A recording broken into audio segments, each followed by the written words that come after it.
Welcome back to another rainy day in Thailand. The rain has moved in right on schedule and it's not doing any good for my solar power, but that's okay. We're cool and dry inside, and today we're going to talk about software running on the ESP32 chip using Arduino. So let's jump into it. Hello and welcome to me being really happy about coding with the Arduino platform to the ESP32 chip and module. I'm still bitter from the hours and hours I spent fighting with Atmel Studio to get a bunch of half not working code. Arduino on ESP32 has done everything I asked it to do almost the first time. There's the usual teething problems for learning an entirely new chip platform, but with some helpful Googling from the people who have gone before me, I'm really happy with this. So let's talk about the different aspects of when I walk you through the code I've got today. It's not 100% working with real hardware, but gives you a feel for the things that you're going to encounter when you're working with the ESP32 chip. So the first thing you need to know is your code is running on top of something called FreeRTOS, Free Real-Time Operating System. That's the operating environment that creates everything for you with your simple line of code, makes all the magic happen. There are two very important things to know about FreeRTOS in the way that you should structure your code with tasks and the amount of stack space you get. And I'll go into more detail about that when we're at that part of the code. ESP32 has Wi-Fi capabilities. When you start up the Wi-Fi chip, you can have it go into access point mode where it becomes its own Wi-Fi router essentially, or it can be a client and making your device a client on somebody's Wi-Fi network. You can build a web server that allows you to serve web pages to a user that is accessing it from a browser on another computer, a phone, a laptop, a desktop. Extremely handy for Internet of Things when you want to do things like set parameters or give the user a visual indication of what's going on, or even a little bit of control. Tickers are the ESP32 word for timer. Tickers can be microsecond accurate, or to the second, or to the day if you want. Very flexible, work the first time. You can store files in flash memory on this board, and you can read them and write them on demand going through this thing called SPIFFS. SPIFFS is SPI, which we all know and love. SPI has a connection to a flash file system.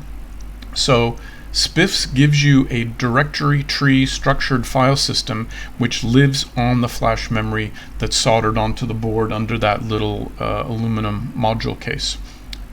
Brilliant way for us to very easily manage reading and writing of files. You can store any value you want and have it be retained over reboots through the preferences library, and they're all stored in flash memory, and you can store it any way you like. Oh, I put tickers twice. As with any board that is, or chipset that's designed to run under Arduino, we have access to digital and analog input and output pins, as you would expect. Nothing special there. What's amazingly mind-bogglingly great is you can do over-the-air firmware updates with the ESP32 system.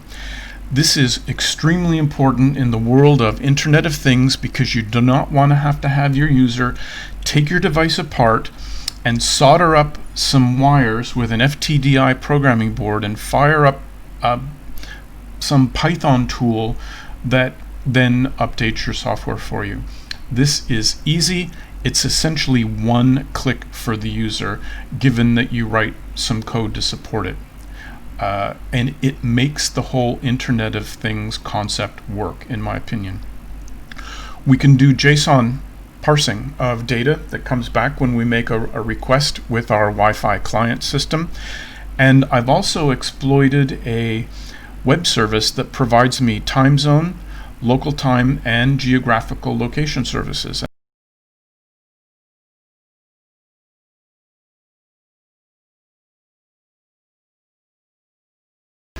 Okay, now that we've got a handle on the hardware, let's talk about the software that actually drives this thing. You'll notice we're in the Arduino integrated development environment, which is a huge leap in correctness over the Atmel development tool. It doesn't have real-time debugging with hardware assist and all of that, but when I write a line of code, it works. I spent weeks just trying to get a string of characters printed out the serial port from that damn Atmel thing, and I'm done with it. This is a joy to use because the ESP32 people from Expressive Systems have created essentially a plugin to the Arduino system for this chip and this module, and it's just a joy. I can't get over how well this works. Plus, there is a ton of resources available for us to use. I maintain a version numbering system in the firmware file so that it knows what version it is when it's checking for updates on the update website. The next thing is the preferences, that when you want to store and retrieve data between boots of the system, you can use the preferences tool to save things away. Everything is defined by a key. You save and retrieve by this key name.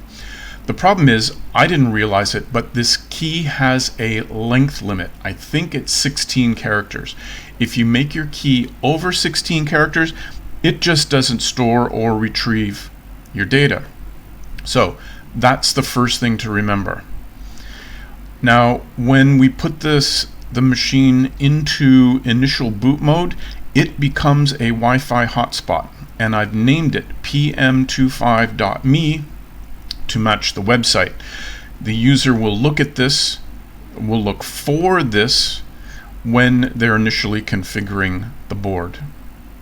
A very important thing to remember or to learn about when working with the ESP32 family is that it's running its own little hidden operating system called FreeRTOS, Real-Time Operating System. If you just write some code, it will execute on the number 2 processing core in the microcontroller. It has core 1 and core 2, or core 0 and core 1, depending on how you look at it. What I learned is the initial definition of just starting to write code is it has a very small stack size. So when you start having a lot of variables and you're calling a lot of nested method calls, you can run out of stack and crash the operating system. The way to get around this is to put your major tasks into a task. And that's a thing in the ESP32 world. So you create these task handles for each of the major things you want to do in your code. So I've got one that handles taking the URL parameters for the web client, handles all the Webserver tasks, downloads the firmware file, and checks the directory of the updated firmware.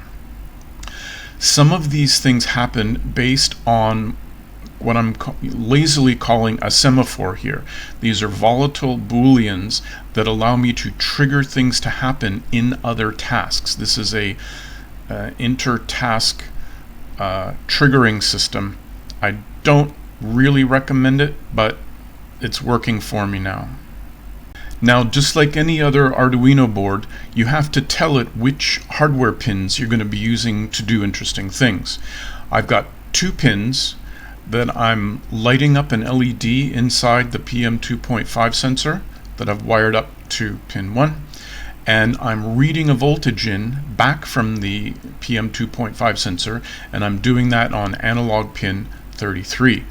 Now, the pinout for this module is worthy of a whole video unto itself. It's highly multiplexed for the incoming and outgoing signals, but there are limitations, and you need to know what those limitations are before you start designing and having circuit boards made, much to my discontent. I wish I had known more earlier on. Now the next thing I do is I set up some tickers. Tickers are timers that fire at certain intervals, and they work perfectly here as opposed to the nightmare they are in Atmel Studio. Now, looking at the next bit of things, when you're working with the PM2.5 sensor, you send it a command to light up the LED, you wait a certain number of microseconds, and then you take the sample by reading the voltage back, and you do this 10 times in a row, and there is an inter-sample delay that you should use also in microseconds, and this chip does it. Down to the microsecond, worked perfectly every time. Again, Atmel Studio was a nightmare trying to get bloody timers to work. Now, the next major aspect of the system are web pages. This device acts as a web server on the user's home network, so they, with their phone browser or a laptop browser or a desktop browser on the same Wi-Fi network, they can navigate to a web page that allows them to change the parameters or actually look at the current pollution readings right there. So what I've done is I've created in code the definitions for some web pages. This template is kind of the overarching full web page definition with the headers and the bodies and the footers. When you see a %s, that's where the specifics of a particular web page get injected into this template. So I only have to write this once. And this HTML is the code for the main web page that shows everything about the user, their location, city, region, country, and their current PM2.5 reading and their air quality indicator level reading. And it's got buttons to access Wi-Fi settings, location settings, and check for updating the firmware. This chunk of HTML does the web page and the response to updating the Wi-Fi parameters. This chunk of HTML does updating the location because the user enters their latitude and longitude, which we explain to them how to get it from Google Maps. This web page updates allows the user to check to see if there's a firmware update available and then confirms to download it. This routine, handle main, is called by the web server when somebody navigates to the main web page of the site. I pull some of the values from preferences, like the user's location, city, region, and the last PM2.5 sample that was retrieved from the sensor. I then run it through some helper routines to give me the calculated air quality index value, its description, and foreground and background color, and this matches the way AQI values are generally displayed. I then sprintf all those parameters into the web page's body, into the HTML template. I then inject that template into the main web page template along with the version numbers, and then I send that back to the user as HTML and give them a 200 success code, and I turn off the blinky. The next one is I handle the Wi-Fi parameters. I show the user their current SSID and password keys. I build the web page the same way and send it back. The location is the same thing. I pull the parameters, create the web page, and send it back to the user, and also for the update web page. But here I actually check to see if a new version of firmware is available. I check every 24 hours on a very particular website and directory within that website to see if there is a new version of firmware available. If there is, I tell the user a new version is available. Do you want to install it? Otherwise, I say no software update is ready for you. Now, for each of those web pages, I need a corresponding routine for the web server to call when the user clicks a submit button on the web page to update settings. So here I'm handling the Wi-Fi settings. I retrieve the SSID and the SSID password. If they're the same, I don't do anything. If they've changed, I update the preferences, and then I tell them, yep, everything's good. If they want to update their location, I retrieve their site name and I save that away in the preferences. I can save the potentially new latitude and longitude, save all that away if they changed, and then I send a web page back confirming everything was saved. For the update firmware settings, I do the same thing. I build a web page that actually checks to see if there's an update available. If they click yes, update it, I perform a firmware update, and then the board gets rebooted. And I trigger that by setting this flag, which kicks off that task I described earlier that performs the firmware update in another task on a different CPU core. And if the user asks for a web page that's not there, I simply say, there's nothing there for you. Here's an interesting thing that's going on. When I have the user enter their latitude and longitude, I go off and use a service called Time Zone Database, which I subscribe to for something ridiculous like $5 a month, that returns their location by potentially sub area within a city, and then the province and the country. So I don't have to worry about that. And it also tells me what the local time is and the time zone. So it's a really super valuable service because we all know how locations and time zones are in software. All I do is take the latitude and longitude, call their URL along with an API key that they sent me when I subscribed to the service. I send that off. I read the response and I parse it out because it comes back as JSON. I parse out the city name, the region, and the country, and I can get any number of probably 12 different parameters that come back from that. And then they have a separate service that only does time. So I only need to look up the time zone essentially every time they change the latitude and longitude.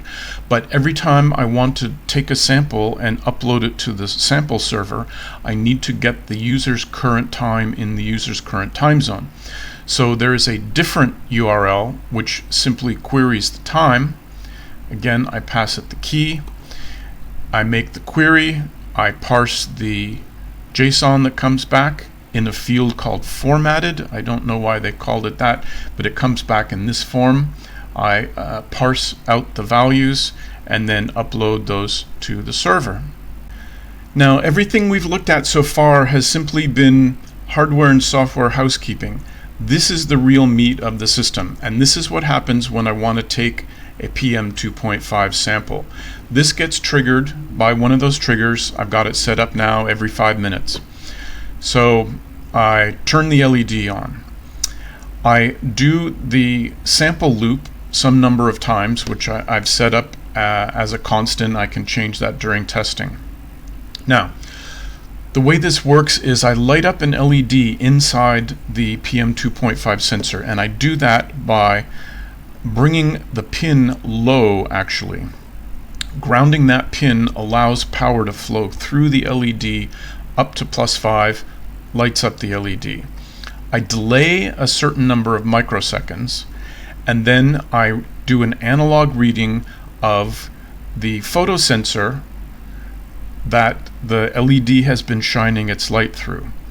I accumulate the reading through the loops.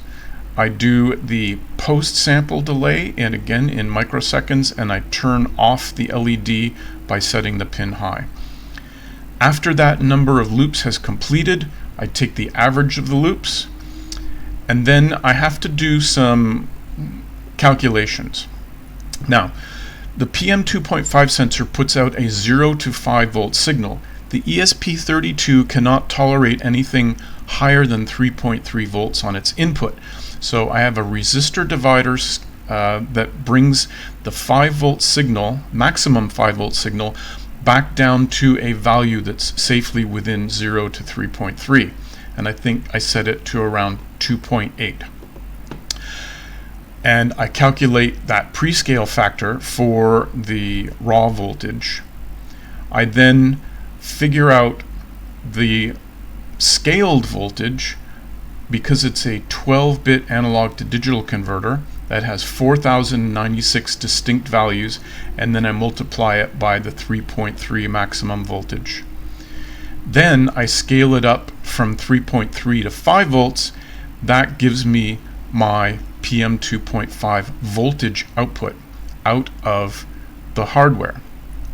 I then have to calculate the PM2.5 value that represents the voltage out of the hardware, and I do that with this formula, and that gives me the PM2.5 value that we've seen on websites and on newscasts and everything.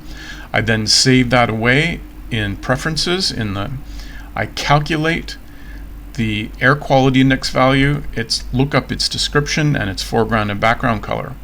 I call that time service, and then I save away the time of the last sample, and I set this volatile Boolean to actually perform an upload of the sample to the sample server, and I turn my blinky LED off. Now, whenever I want to upload a newly taken sample to the sample server, this task gets called by that Boolean flipping true. So the way you set up a task is it's got to be an infinite loop. You can do some initialization, and then you must have an infinite loop. So this, once you create a task in ESP32, it runs forever. So you've got to structure your code in a way that follows that paradigm. It's almost exactly like the Arduino, where you've got a setup routine and a loop. This part here represents your setup. This part here represents your loop. So I pull some parameters in, and then I start my infinite loop. Now, another thing that's really important to remember in ESP32 tasks is you will get a watchdog timer error thrown by the underlying operating system unless you call this magic vtask delay 10. That's 10 microseconds.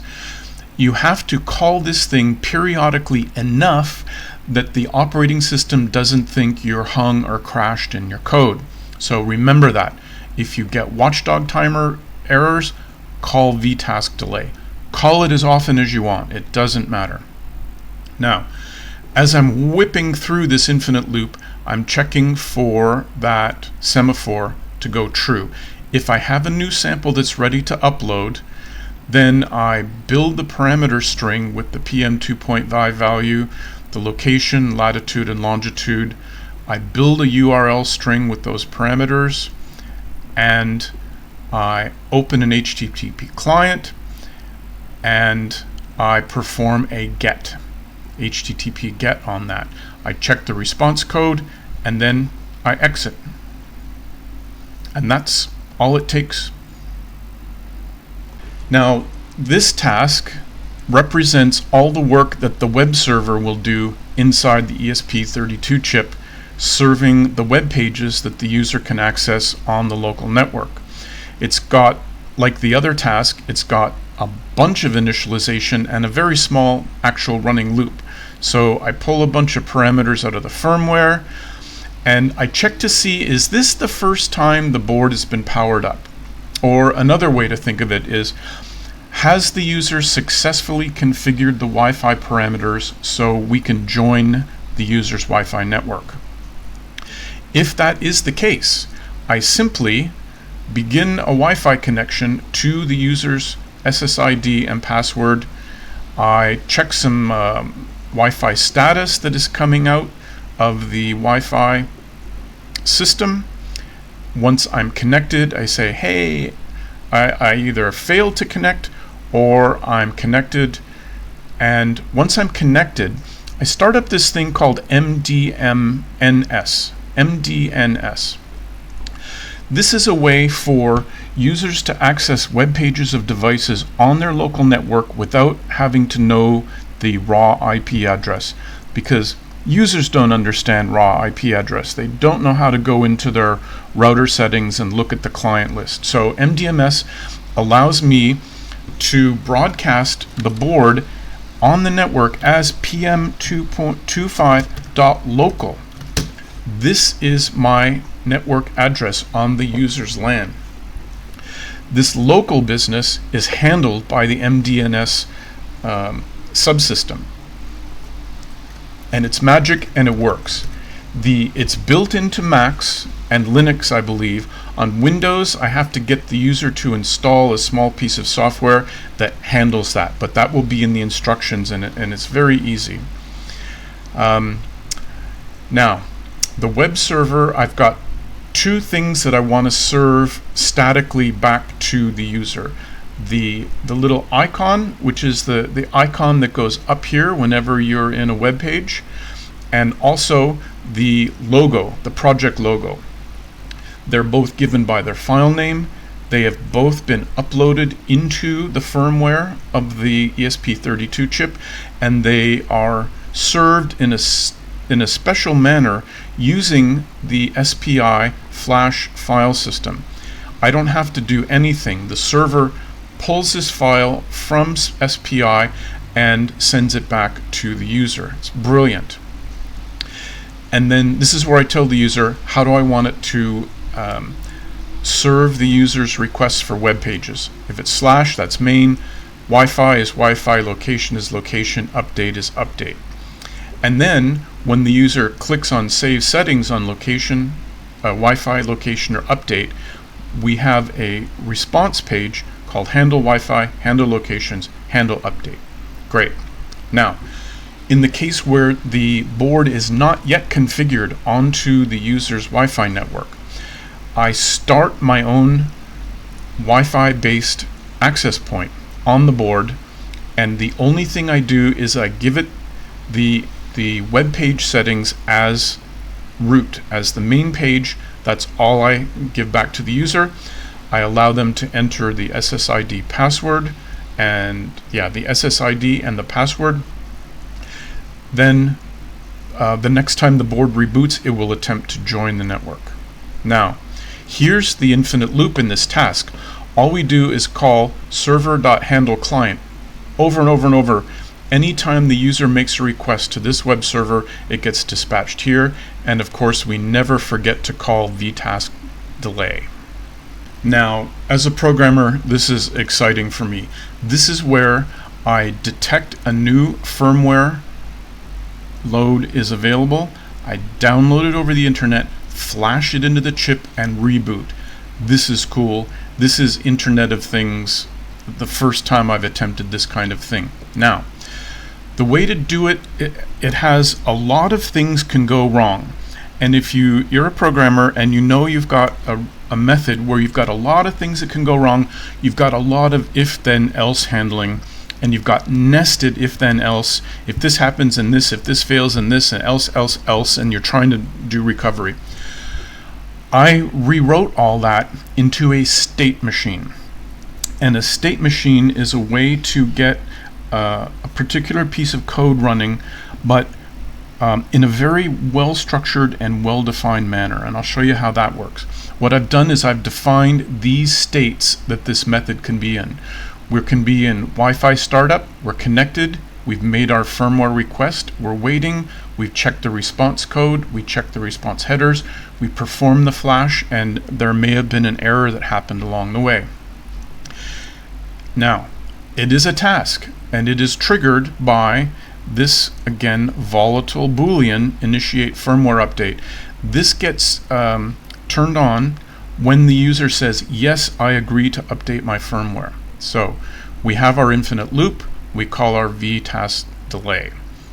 Once we are inside the method and we know that we're doing a firmware update, we're working off a giant switch case, a switch statement. Every case inside the switch is a state. It is the current state of where we are in this multi-step process. In the current step, we do the thing we need to do and only the thing that we need to do. Once we've either succeeded or failed, we set the state that should be processed next. So this is a good one. So we start off checking Wi-Fi. If we are connected, then our next state is connect. Otherwise, if we are not connected to the Wi-Fi, we set the error state. Now, this is simple, and it tells us exactly what to do next, and it tells us where to go when something has gone wrong. And that breaks out of the loop. It comes back up again, and now we are in connect state. We connect to the firmware server, and we now need to either send a request or figure out that something has gone wrong connecting to the firmware server. If the request succeeded, or if the connection succeeded, we come down and we make our request. We build the query string for the file name that we want to have. We build an HTTP GET statement, and we execute it right here. We print that string to the client, which is effectively sending it to the server. If we got a non-zero response, we now wait. If we got 0 bytes back, that's an error, and we stop updating the firmware. Now we're in wait state. We sit here and we spin waiting until we either succeed or we time out. If we time out, we break. If we got a good response code back, we say we check response code. Sorry, if we get any kind of response back, then we go to the next state to check the response code. Otherwise, we're errored. We check the response code, and if we got a 200, if we did not get a 200, we error. Otherwise, we go to the next state to check the response headers. We check response headers. Is the client available? Yes. Then we start reading the multi-line return from the server. We go through here, we check to make sure our content length and our content type was good, and if that's good, we move to the next step to actually flash the firmware, or we've errored out. Now we're at flash state. We begin to take the begin step in the update component. The update component is kind of badly named. This means update the firmware of the chip you're running on. This is where all the magic happens. You do that by calling its begin routine. You then write the stream of data that you got from your firmware server into the update. If that succeeded, if it failed, you error out. Otherwise, you end the update and you restart the chip.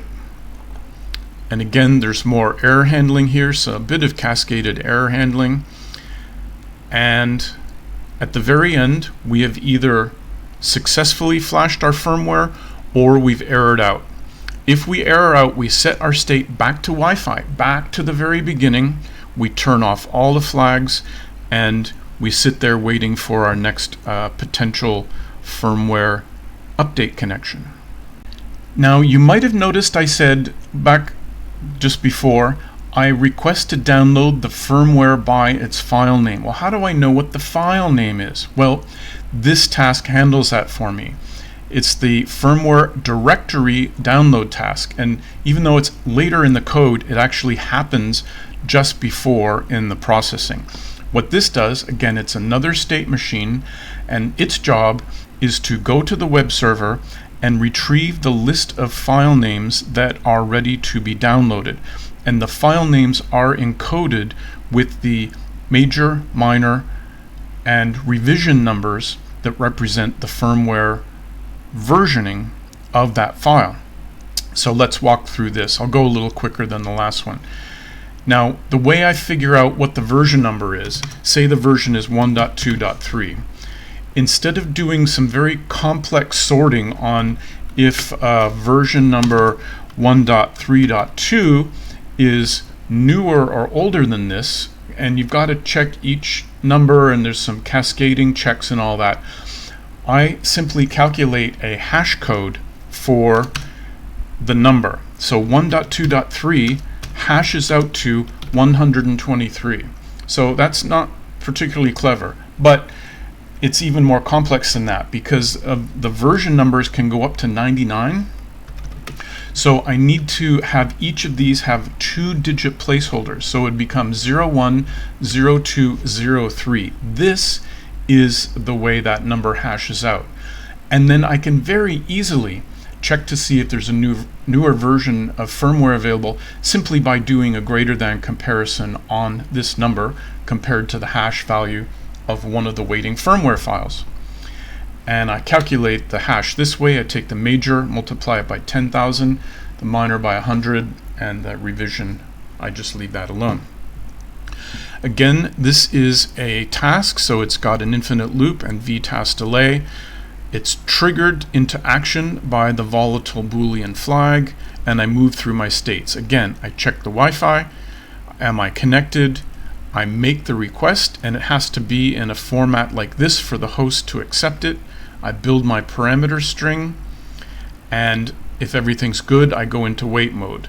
I spin through my wait, and I either time out or I move to the next step, which is response code. I check for my 200 response code. If I didn't get it, I error. Otherwise, I check the headers. In the headers, I check, is my content good and my content type good?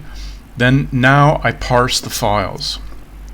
The content I get back from the server is a directory list that looks like this. It looks like this to humans, and it looks like this in the code that I get back, including the embedded HTML. So I have to parse the file names out of the HTML, and I look for file names, and I pull the version number by parsing the file names. And then I build the hash, and I look to see if this is potentially a newer firmware version. All the way down here, I have decided yes or no, there is a more updated version of firmware available, and I simply set a flag and then wait for the user to confirm it sometime later. I hope you're still with me. Thank you very much if you are. We have now reached our favorite Arduino method called setup. This is where all the preparation occurs. I set my serial port. One of the things you can do that's special to this ESP32 chip is you can set the CPU frequency to save power. In testing, I've got it cranked all the way up, but while it's running, I intend to cut it down to 1/4 of the CPU frequency, which will save power, and I definitely want to save power here. I set my input and output pins, and I can check to see why we got rebooted. It's either woken up by an external signal, by a timer, by a touchpad, or there's an ultra-low coprocessor that runs inside the ESP32 microcontroller chip. And any of those things can happen, and that's why I've just got that debugging statement in there.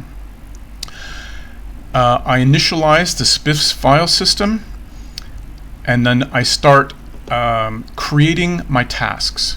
So there's my server task, there's my client URL task, there's my file download task, and my directory download task. This number right here is important. This is the only place that you get to set how much stack size should be made available to your piece of code. And I was finding with the default, before I moved to the task model, I was crashing the stack, and I was scribbling over memory, and the system would crash in random ways.